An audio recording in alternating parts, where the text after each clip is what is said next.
Wah, udah jadi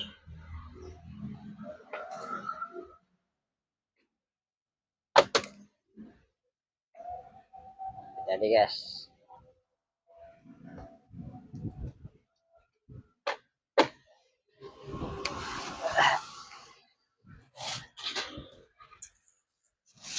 Kita tutup pakai plastik biar gak kabur.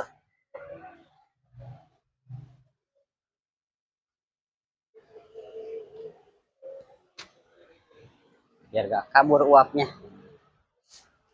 Nah, tutup lagi. Dan gitu. Tinggal nungguin pembeli.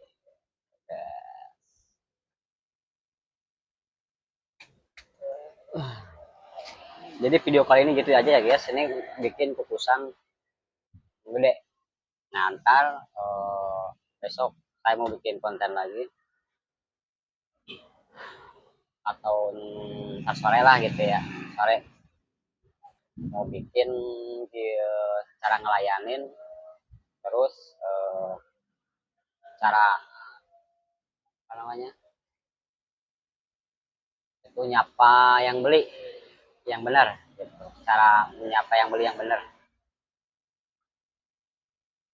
cara menyapa pembeli yang benar gitu, yang benar dan yang sopan gitu. Ntar sore ya guys, ikutin terus pokoknya. Jadi video kali ini gitu aja guys. Assalamualaikum warahmatullahi wabarakatuh. Sampurasun, semangat pokoknya buat kalian semua. Dadah.